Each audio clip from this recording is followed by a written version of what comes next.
The summer of 41, it felt like we were giants, like nothing could ever stop us. You have to understand that. You have to remember how it was.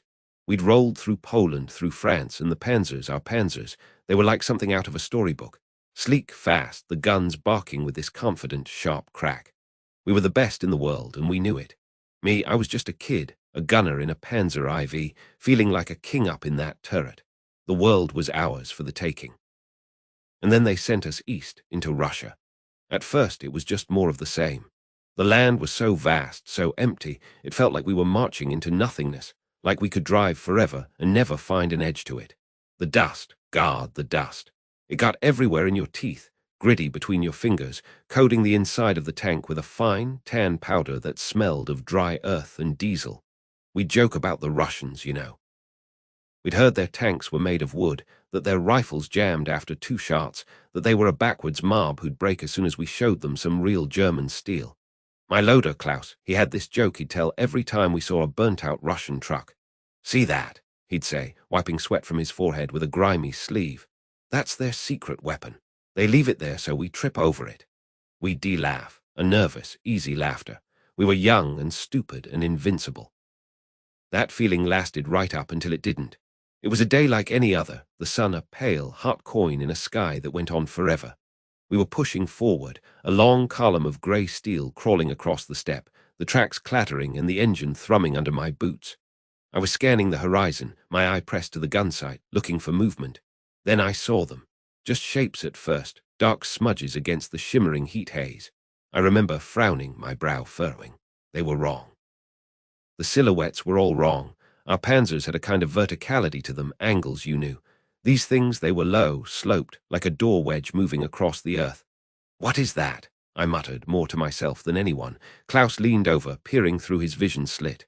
"French rubbish, maybe," he offered. "Some captured junk they've thrown at us." That made sense. It had to be. But there was a cold little knot starting to form in my gut. They were moving fast, too fast for junk, kicking up great plumes of dust behind them. And there were more of them, a lot more, appearing out of the folds in the land like ghosts. The company commander's voice crackled over the radio, tight and confused. "Report identification. Those are not recognized contacts. I repeat, not recognized." Then the order came. "Engage. All units, engage." My heart was hammering against my ribs, a frantic bird in a cage. I slewed the turret, my hands slick on the controls, the electric motor whining. I picked a target, the lead one. It was bigger now, menacing in a way I couldn't explain. It just looked efficient, brutal. I lined up the shot, my gunner's instinct taking over. "Breathe out. Steady." "Armor-piercing loaded," Klaus yelled, slamming the round home. The smell of oil and cold metal filled the air. I pulled the trigger. The whole tank jerked back with the familiar, deafening crack. I watched through the sight, waiting for the flash, the satisfying bloom of orange and black that meant a kill. The shell flew true, a streak of light. It hit the thing square on the front glacis. And then it did something no shell should ever do. It bounced. It just skipped off. There was a bright, pathetic spark, a sound like a hammer hitting an anvil, a high-pitched ping that was utterly, terrifyingly wrong. For a second I just stared, my brain refusing to process it. A bounce. Impossible. Again. I shouted, my voice cracking. Klaus was already moving, a well-oiled machine. Load, crack, another hit, another goddamn bounce. That sound, that sickening, futile ping, it's still in my ears, even now. I can hear it when it's quiet. That's when the panic set in, not just in me, but in all of us. The radio exploded into a chaos of static and shouting. My shots are doing nothing. It's like throwing pebbles at it. What is this thing? The T-34s, we didn't know the name yet, they just kept coming. They didn't stop. They plowed through a wheat field, their wide tracks chewing up the earth, and they opened fire. Their gun had a different sound, deeper, more of a roar than a crack. The first shell hit a Panzer III to our left. It wasn't a bounce. It went straight through. There was a flash, a jet of flame, and then the hatches flew open and men started tumbling out, human torches screaming and rolling in the dirt. The smell hit us a second later, cooked meat and burning fuel. I retched, the acid bile rising in my throat. We were helpless, completely, utterly helpless. Our company was being dismantled right in front of us. I fired again, aiming for a track, anything to stop it. Another bounce. I saw one of our shells hit the turret side of a T-34. It just left a dark scar, a gouge in the metal, but the thing kept moving unfazed, like some kind of metal dinosaur. My hands were shaking so bad I could barely hold the controls. Klaus's face was white as a sheet, his eyes wide with a terror I'd never seen before. This wasn't war anymore. This was a slaughter. We were the lambs. We managed to reverse, to fall back under a smoke screen another unit laid down. We retreated to a small village, what was left of us. Maybe 5 tanks out of 15. The ones that made it back were silent, the crews climbing out like old men, their movements slow and heavy. Nobody spoke. What was there to say? We'd been invincible that morning. By afternoon we were nothing, scared boys in a broken metal box. I remember getting out, my legs buckling under me for a second. The air was still hot, but it felt cold on my skin. I walked away from the tank, away from the others, and I just stood there looking out at the fields. And then I saw them. The wrecks, our wrecks. Blackened, twisted skeletons of panzers, still smoking, the metal stinking of death. I had to go over. I don't know why, maybe to prove it was real. I walked towards the closest one, a panzer I recognized from our column. The smell got worse, sweet and rotten. I saw a boot lying on the ground, still laced. I didn't look too close at what was near it. I touched the side of the tank. The metal was still warm. There was a neat, round hole punched right through the armor, edges curled inward like a horrible flower. I could see right through to the other side. That's when the shaking started for real. A deep, uncontrollable tremble that started in my hands and went all the way through me. This was what their gun did to us. This is what we were up against. A new kind of fear took root in my heart right then, a cold, hard seed that never really went away. It was the fear of being obsolete, of being outmatched, of being prey. Back in the village, in a barn that stank of hay and animals, the mood had changed. The jokes were gone. The bravado was gone. We spoke in hushed tones. The words T-34 were whispered like a curse. It wasn't just a tank anymore. It was a monster. It was the thing that had broken our spell of invincibility. That night I couldn't sleep. Every time I closed my eyes, I saw that low silhouette, heard that damned ping. I could still smell the burning flesh. I sat up, fumbled in my pack for a pencil and a piece of paper. I had to write to my father. I had to tell someone. The lantern flickered, casting long shadows on the barn wall. Started to write. Dear Vater, I wrote. Something happened today. The war has changed. I tried to explain it, the feeling of shooting and knowing it was useless. The sight of our best machines turning into funeral pyres. I wrote about the fear, the real gut-wrenching fear that this wasn't a war we could win with courage alone. I wrote for a long time, my handwriting getting messier and more desperate. I told him about the boot on the ground. I told him I was scared. And then I stopped. I read it over. What good would it do? To send this fear, this poison back home, to let it infect my family, my town. It would only make them afraid, and their fear wouldn't protect me. It wouldn't change the fact that I was here, and the T-34s were out there, waiting for the dawn.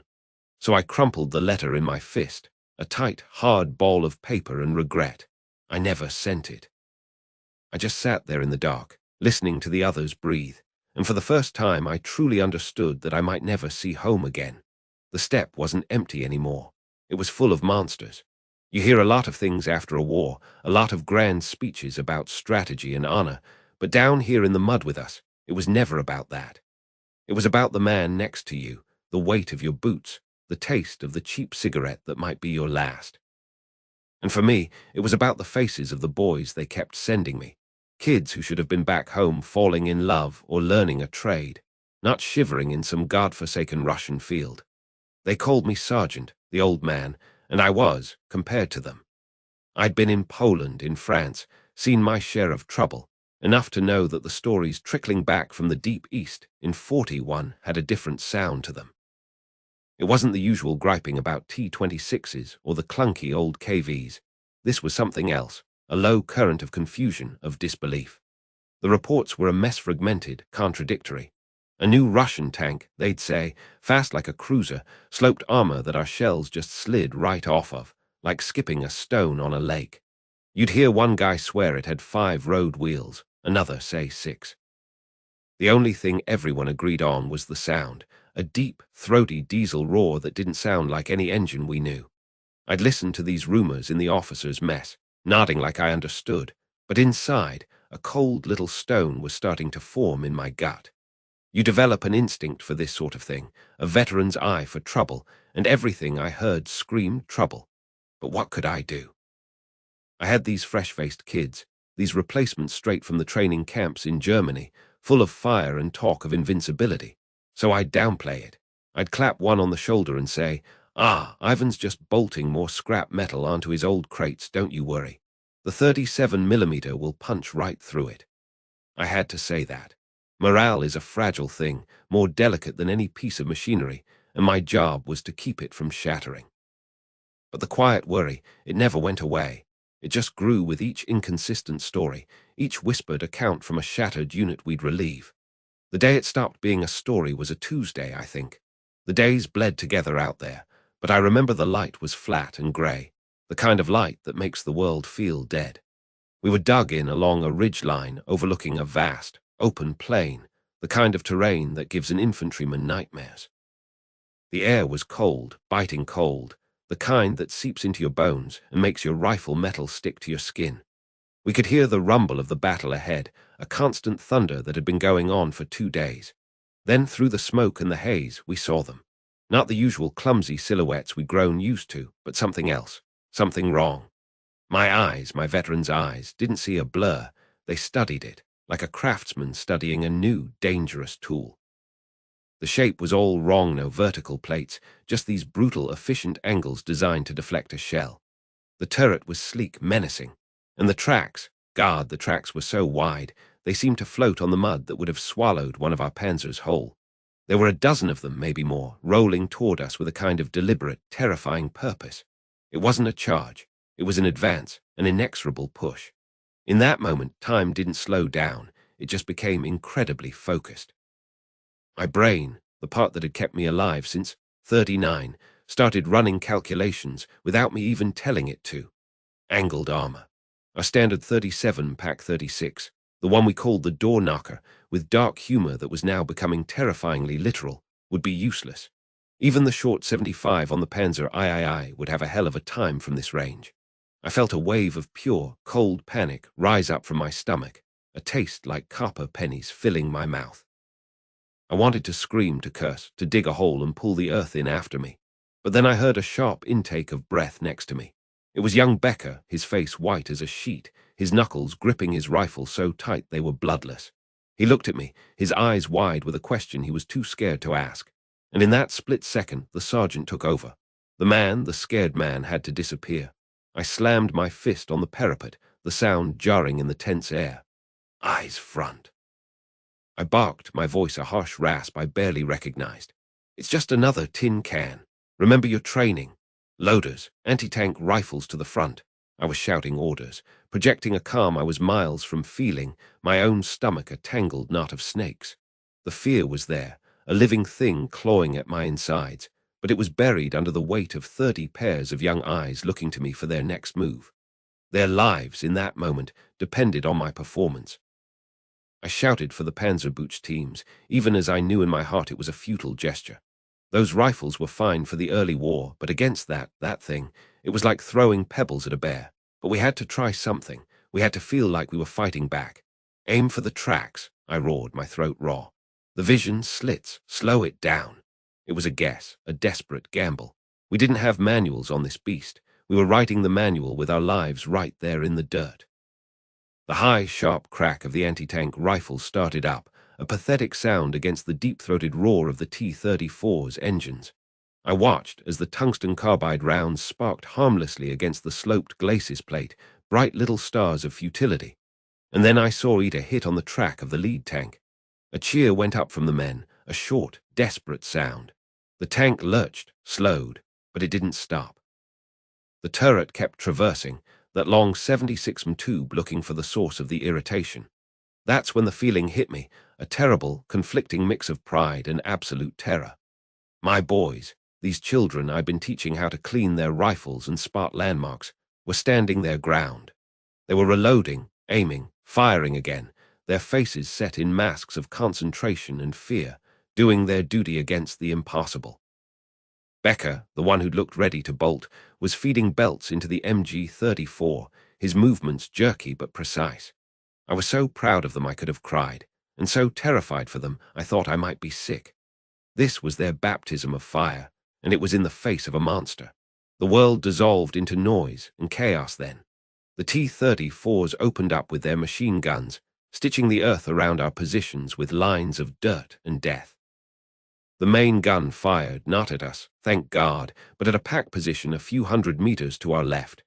The sound was deafening, a physical pressure that hit your chest. The air thickened with the smell of cordite, diesel exhaust, and churned earth, a stink that is the perfume of hell. We were pinned, completely and utterly. Our return fire was nothing to them, an annoyance. Then came the sound I'll never forget, the sound that meant the real fight was coming, the high-pitched whine of the Stuka dive bombers our commanders had finally called in. They fell out of the sky like avenging angels, their sirens screaming, and for a glorious, brief moment we felt a flicker of hope. We watched the bombs fall, saw one T-34 brew up, flames roaring out of every hatch, a funeral pyre for the men inside. I felt no triumph, only a grim satisfaction. It was them or us. The attack stalled, the surviving tanks pulling back into the smoke. The sudden silence was almost louder than the bombardment. My ears were ringing, a high-pitched whine that would be my constant companion for days. Then came the hardest part of my job, the counting. I moved down the line, my boots crunching on spent casings and shattered dirt. "Sound off," I yelled, my voice hoarse. "Mueller, here. Schultz, here. Hoffman." Silence, I called again. "Hoffman," nothing. I found him a few yards from his foxhole, thrown back by the concussive force of a near miss. He wasn't a boy anymore, just a broken thing. We lost 3 that day, 3 kids who'd been joking about girls from their hometowns that morning. Later, in the flickering light of a kerosene lamp in my dugout, the smell of damp earth and sweat thick in the air, I had to write the letters. My fingers were clumsy, stained with dirt and gun oil. "Dear Frau Hoffmann," I wrote. "Your son, Karl, died a hero's death for the fatherland." The words felt like ash in my mouth. What did that even mean to Mother? How could I possibly find words that made sense of her boy being torn apart on a nameless field in Russia? I wanted to write the truth. I wanted to write that he was scared, that he probably called for you in that last second, that his death was as messy and meaningless as the mud he fell in. But you can't write that. You write the lie, because the lie is the only kindness you have left to offer. That hollow feeling, that emptiness after the battle, that was the real burden. The fighting was pure adrenaline, a terrible clarity. But this, the silence afterwards, the weight of the names on the roster that would never answer again, that was what broke men. After that day, something changed among us, the ones who'd been there. The veterans, the few of us left from the old days. We didn't talk about the T-30 for the way the new replacements did with that wittied fear. We didn't call it the 34 or use any nickname. It was just the tank. We'd exchange a look, a quick, knowing glance when one was reported nearby. That look said everything. It said, "Remember the ridge, remember Hoffman." It was an unspoken rule, a pact we made without ever saying a word. Never, ever let the rookies see your fear. They needed to believe in the sergeant, in the old man who wasn't afraid of anything. They needed that rock. So we became actors in a terrible play, performing courage for an audience of children who deserved a better world. We'd crack our dark jokes. "Well, at least it's not raining," as the shells fell, or makes a change from Ivan's usual junk, when the familiar silhouette appeared on the horizon. But inside, every time we heard that deep diesel growl, that cold stone of dread in my gut would turn, and I'd feel that same silent fear, the professional's dread, knowing that once again, we were facing the impossible, and all we had was each other, a few meters of dirt, and the desperate, fragile hope that today, the bullet or the shell had someone else's name on it. That's what war is in the end. It's not flags or speeches.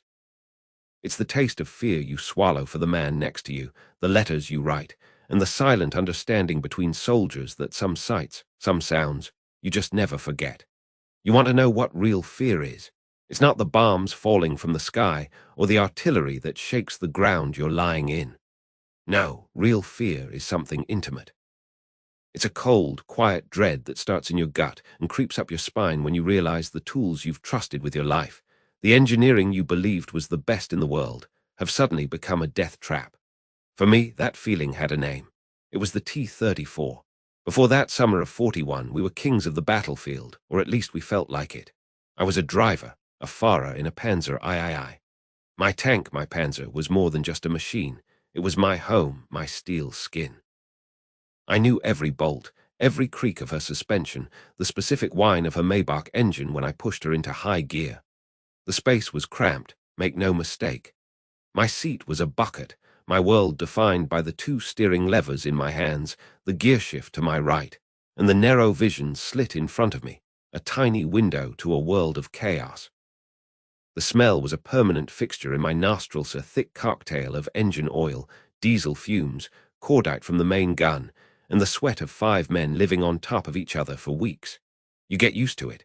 You even come to find a strange comfort in it.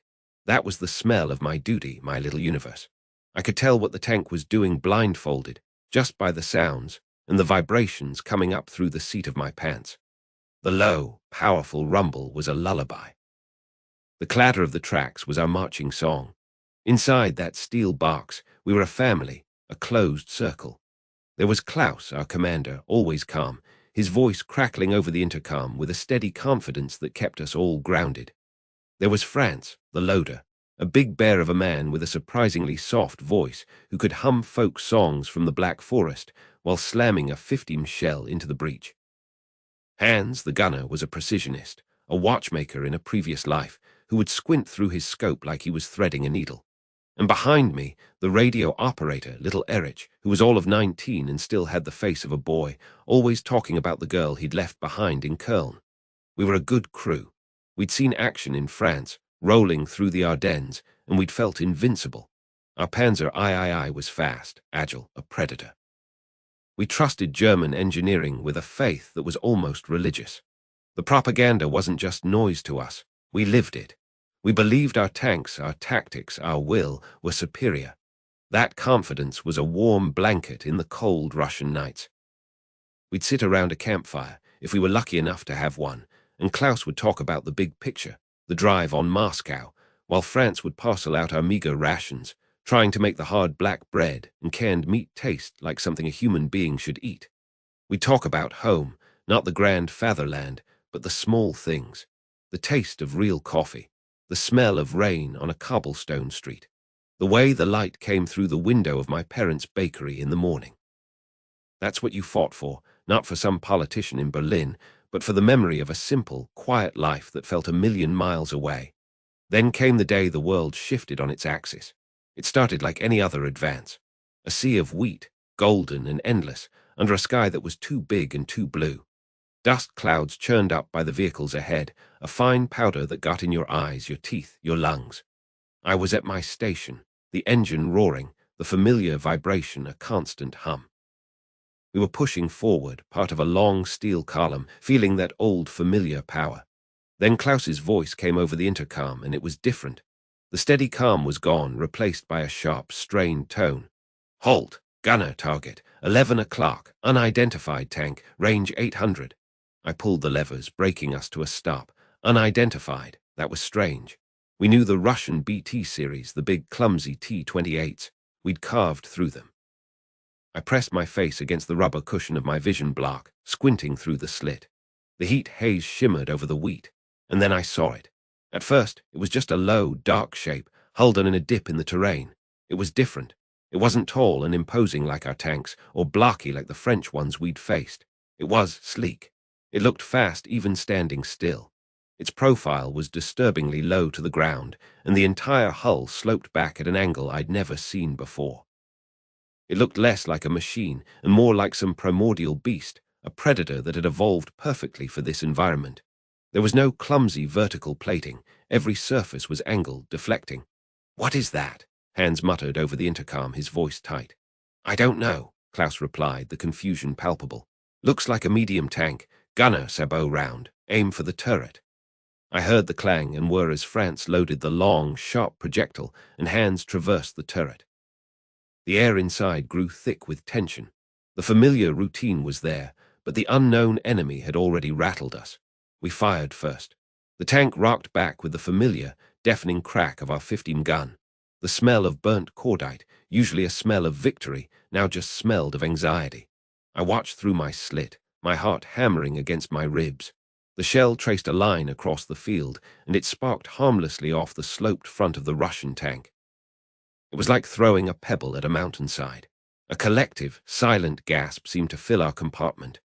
Before Klaus could even give the order to reload, the T-34 moved. And guard, how it moved. It didn't lumber. It surged forward out of its position with a speed and agility that our Panzer III could only dream of. It was like watching a wolf compared to a plow horse. Swung its hull, its wide tracks digging into the earth, and came straight for us, not in a blind charge, but with a terrifying purpose. I was the driver, I knew about mobility, and what I saw made my blood run cold. This thing could outrun us and outmaneuver us. It was a horrifying combination of speed and protection that we simply couldn't match. "Driver, reverse! Reverse!" Klaus shouted, his voice cracking for the first time ever. I slammed the gearshift, my hands slick with sweat on the levers. The Maybach roared in protest as I threw us backward, trying to buy time to get distance. It felt like moving through mud. We were so slow, so ponderous. I watched through my slit as the T-34's long gun, a monster compared to our pop gun, stabilized on us. I saw the flash, a bright orange blossom at the end of its barrel. Time seemed to stretch. Then the world ended. The sound was not just a sound. It was a physical force, a deafening, wrenching CRANG. That felt like being inside a cathedral bell that had been struck by a giant. The whole tank shuddered violently, throwing us against our restraints. A jet of white-hot sparks erupted from the front glacis plate, showering the interior. A piece of spalling, metal torn from our own armor by the impact, zinged past my head and clattered against the back of the compartment. The air filled instantly with thick, acrid smoke and the smell of something electrical burning. My ears were ringing, a high-pitched whine drowning out everything else. Someone was screaming. I think it was Erich. "Hit! We're hit!" France yelled. "Driver, get us out of here! Back!" Klaus's voice was raw with panic now. I fought the levers, my heart trying to pound its way out of my chest. The gears ground horribly. The engine was still running, a miracle in itself, but something was wrong. A terrible grinding noise was coming from the final drive. We were moving, but barely, a wounded animal dragging itself away.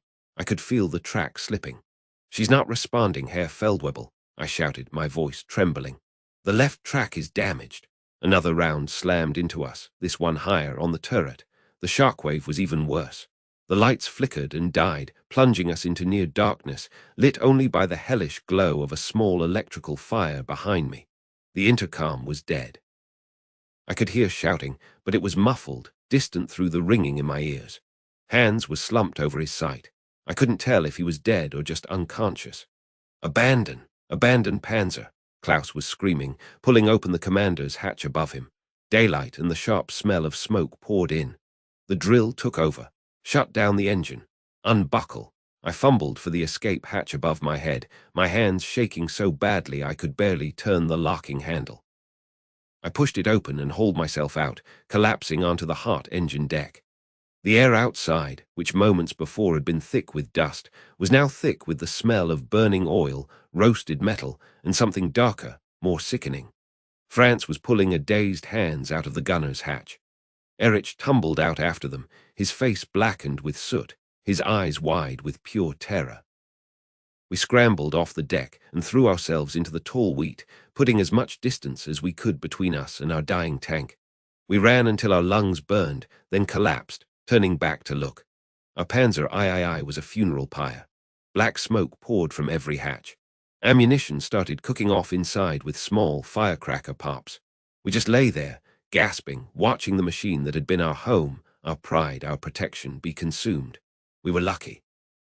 The infantry mopped up that position, and we made it back to our lines. A few days later, we were moving through a village that had been the scene of a fierce fight. The field workshops were there, and among the knock-it-out panzers, I saw my first T-34 up close. It was stationary, silent, a dark hole punched through its turret side. The battle was over. I walked up to it slowly, like a man approaching a slain dragon. I reached out and put my hand on its hull. The armor was cold now, but I could still feel the power in its shape. I ran my fingers over the slope of the front plate, seeing the faint scar where our shell had bounced off. The armor was thick, yes, but it was the slope that was the genius, the devilish simplicity of it. Our shells were designed to punch through vertical plates. They just skated right off this. Standing there, I understood everything. The confidence, the invincibility we had felt, it was gone, evaporated in the fire of that first encounter. We weren't the hunters anymore. We were the prey. The war had changed in an instant. From that day on, every engagement was different. That low, sleek silhouette in the distance was enough to send a chill through you. You didn't think about glory or the fatherland. You thought about armor penetration tables and flanking maneuvers. You thought about the lives of the 4 other men in that steel box with you. You learned a new kind of fear, a cold, calculating dread that never really left you. You learned respect, a grudging, terrified respect for an enemy we had foolishly underestimated. And you learned that all the engineering brilliance in the world means nothing when you're staring down the barrel of a better gun from inside a weaker box. That's what the T-34 was. It was the day we realized we were no longer the masters of the war. It was the day we started fighting not to win, but simply to survive.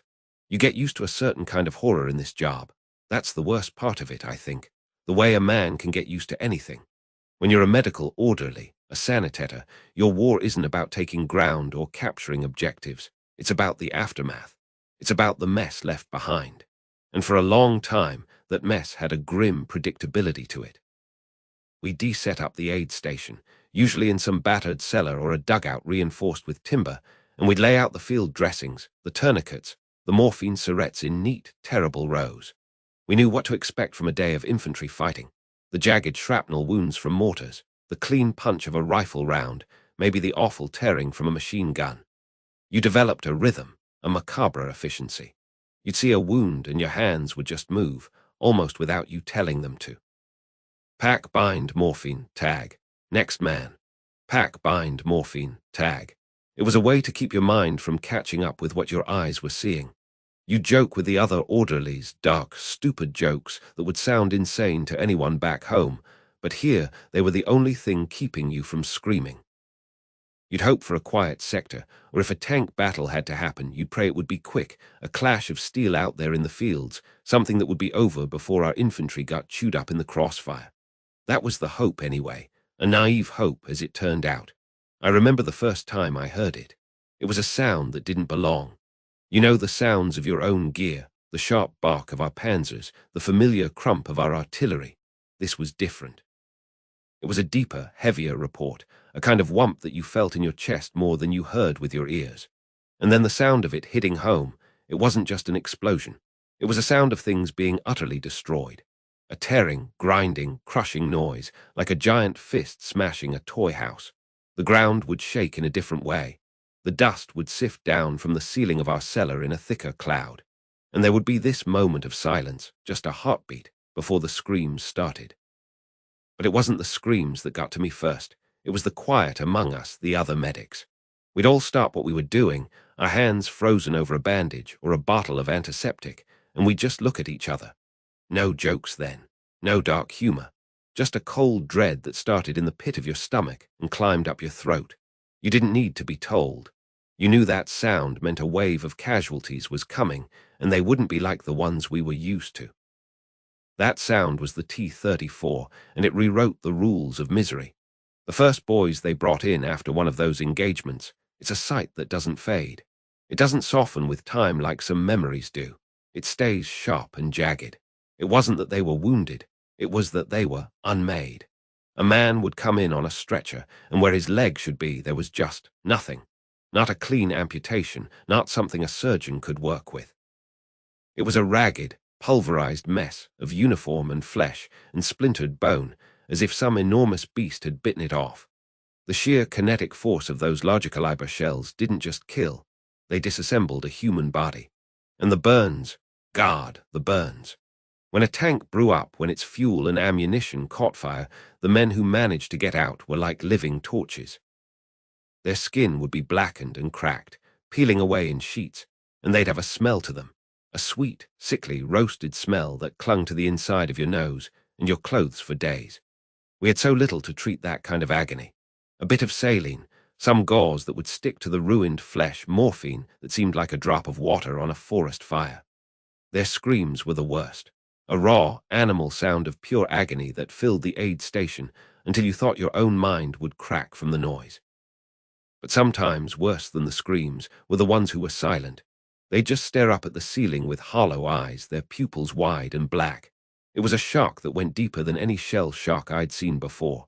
It was a terror born from facing something mechanical, impersonal. A horror that came from a machine that seemed to feel nothing, that just kept coming. You could see it in their eyes. They hadn't just been in a fight. They'd been in the path of an avalanche. My job changed then. It wasn't just about patching men up to get them to a field hospital anymore. It was about bearing witness.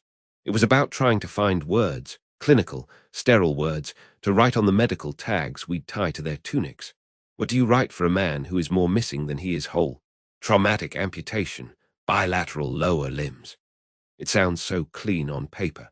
It doesn't capture the reality of it, the weight of a man's life bleeding out into the straw on the cellar floor. And then there were the personal effects. That was the part that always broke me.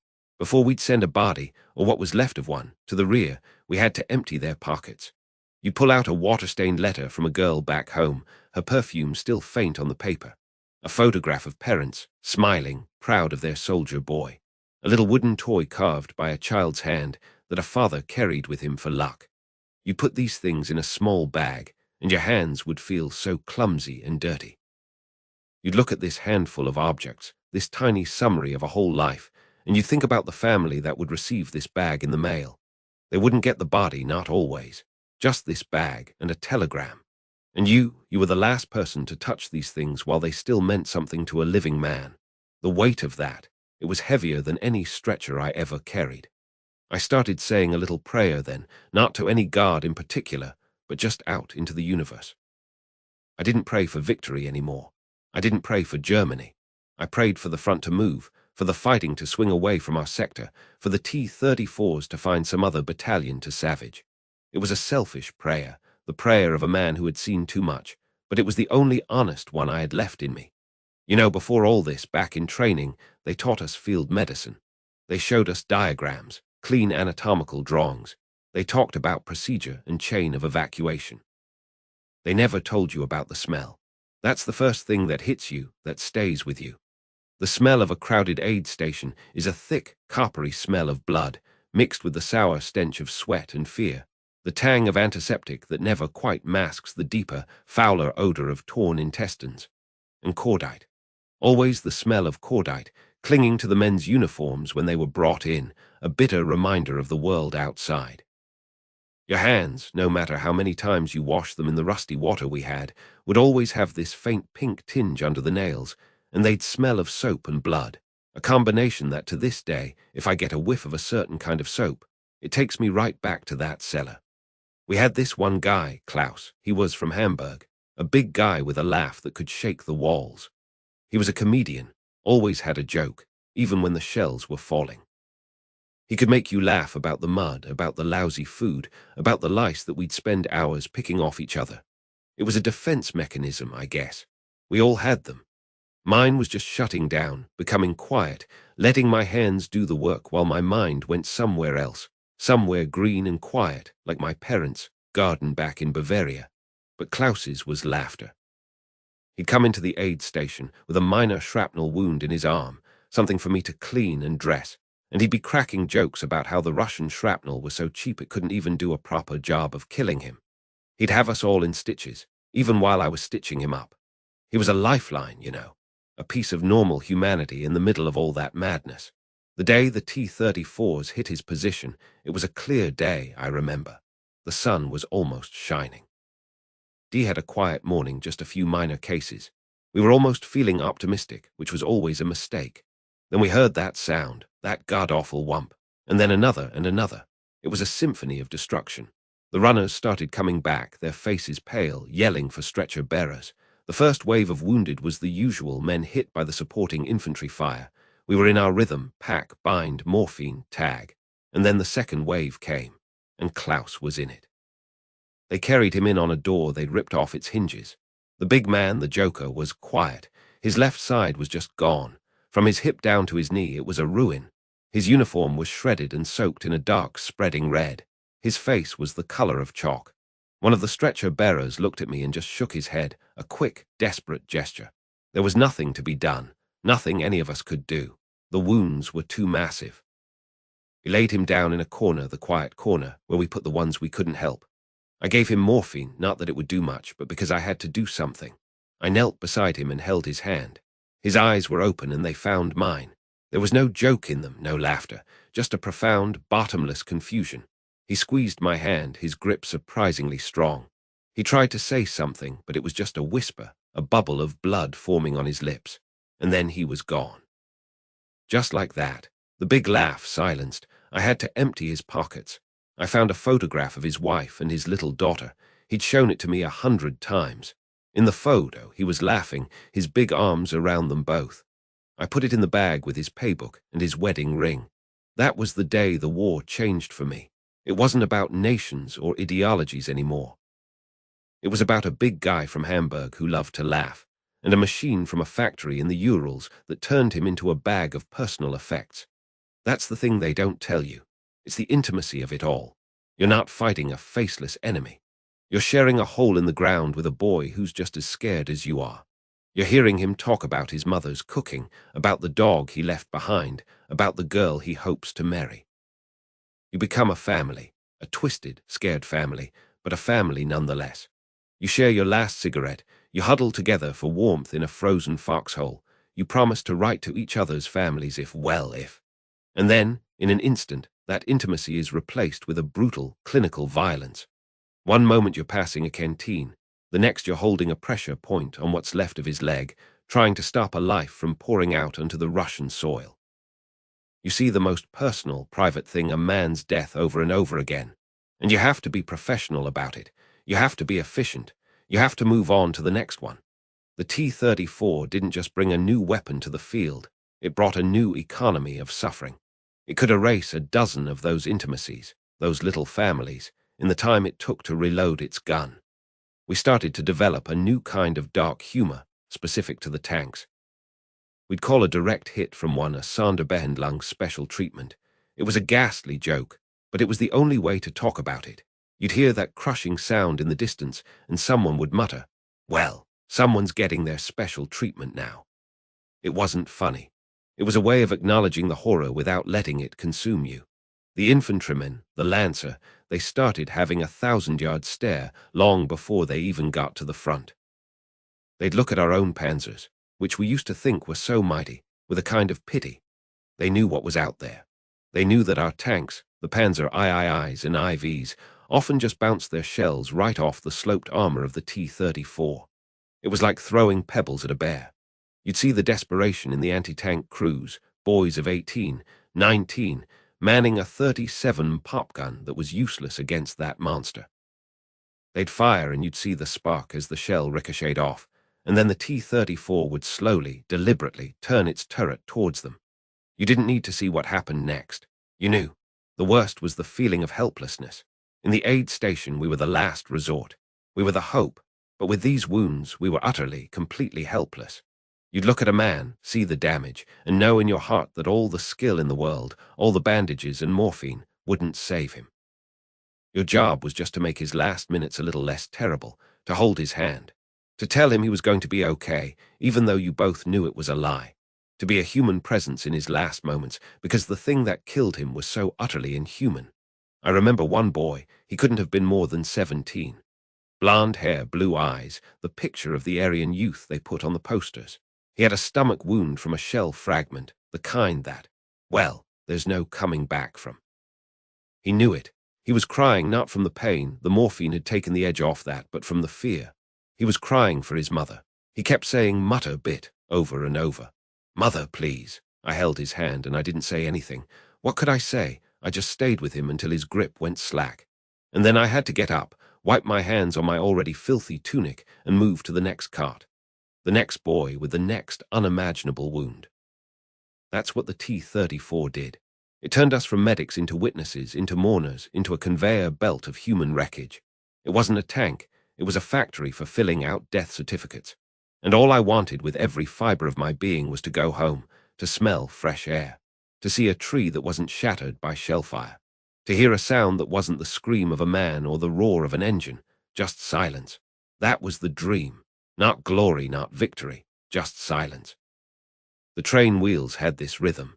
This clack-clack-clack that just got inside your bones after a while, a sound that said you were leaving everything you knew behind.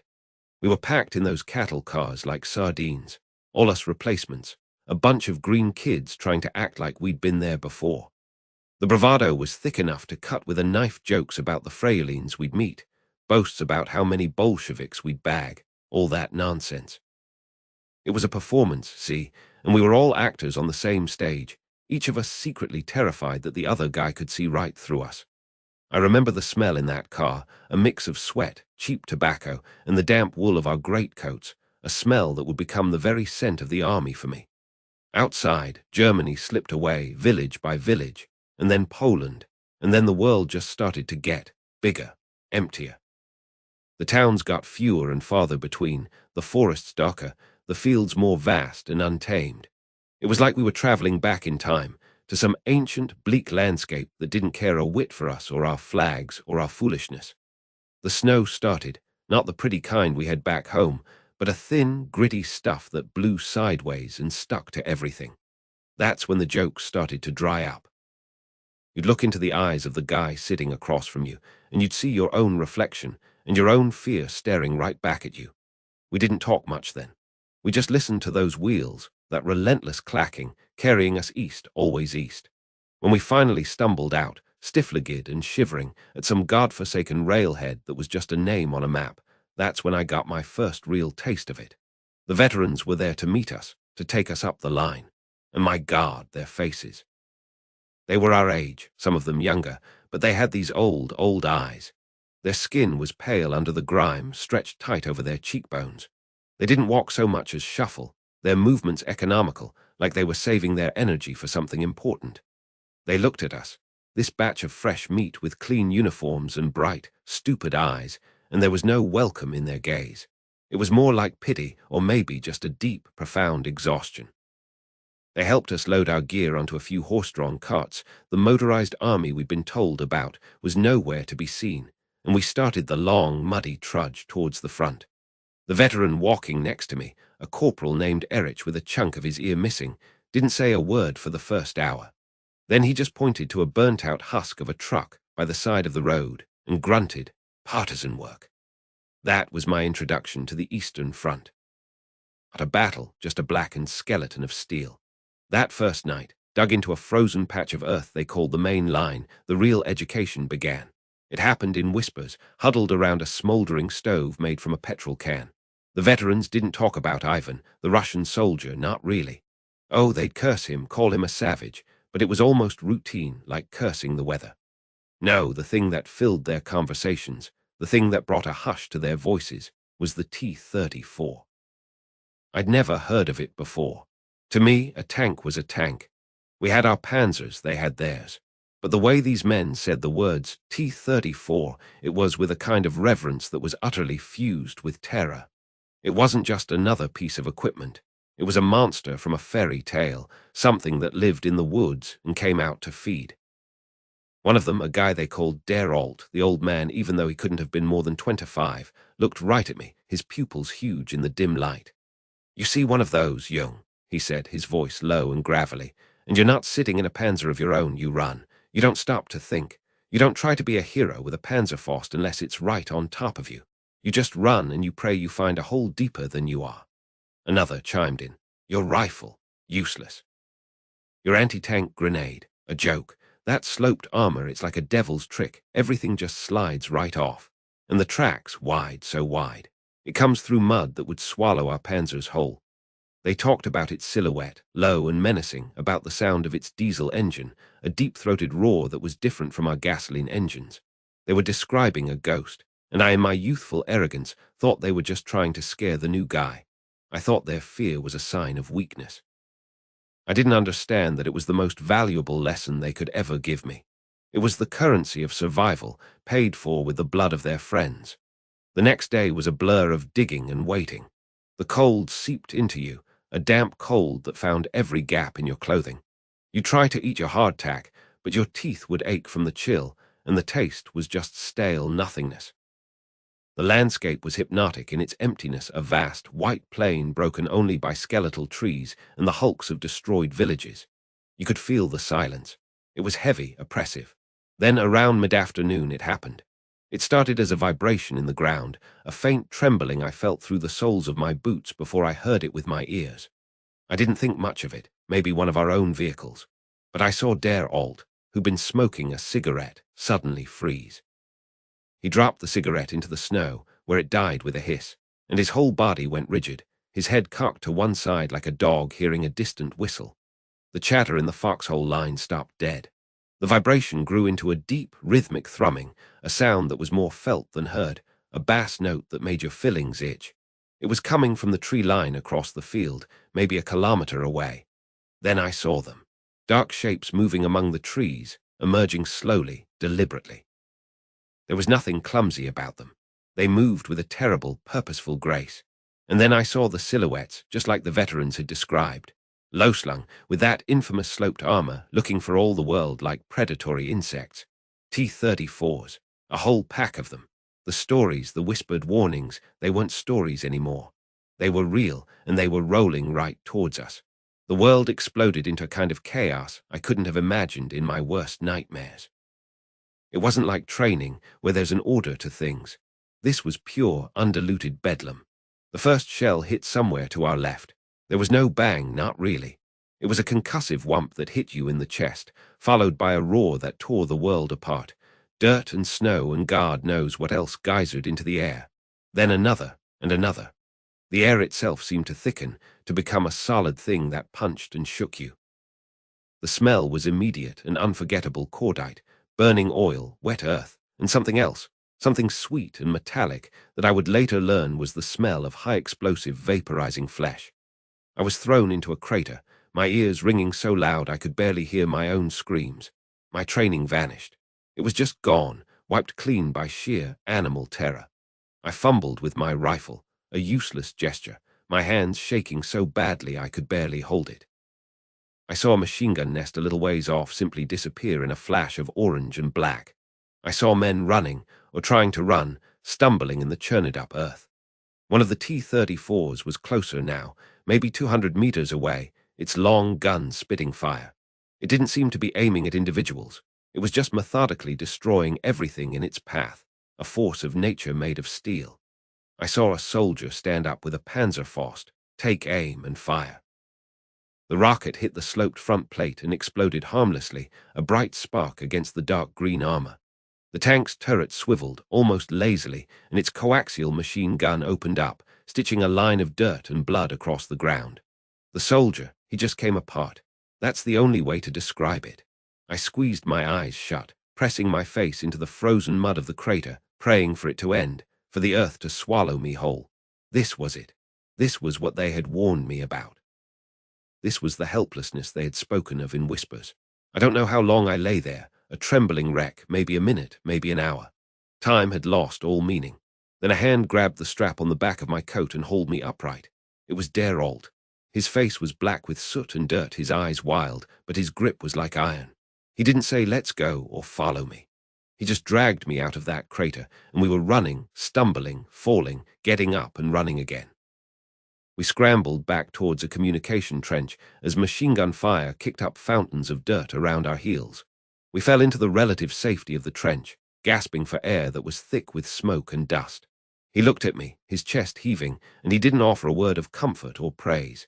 He just spat a glob of black phlegm onto the trench wall and said, his voice flat and utterly drained, "Welcome to Russia." And in that moment, I understood everything. The gaunt faces, the old eyes, the whispered warnings about the T-34. It wasn't about courage or glory or fighting for the fatherland. That was all back on the train, in the world we had left behind. This was about something much simpler, much more brutal. This was about learning the rules of a new, terrible game where the only prize was seeing the sun rise tomorrow. Survival wasn't about being a hero. It was about listening. It was about heeding the hard-won wisdom of men who had already stared into the abyss and learned how to blink second. In the space of a few minutes, my war had changed. I was no longer a replacement. I was just another man trying to find a hole deep enough to hide in.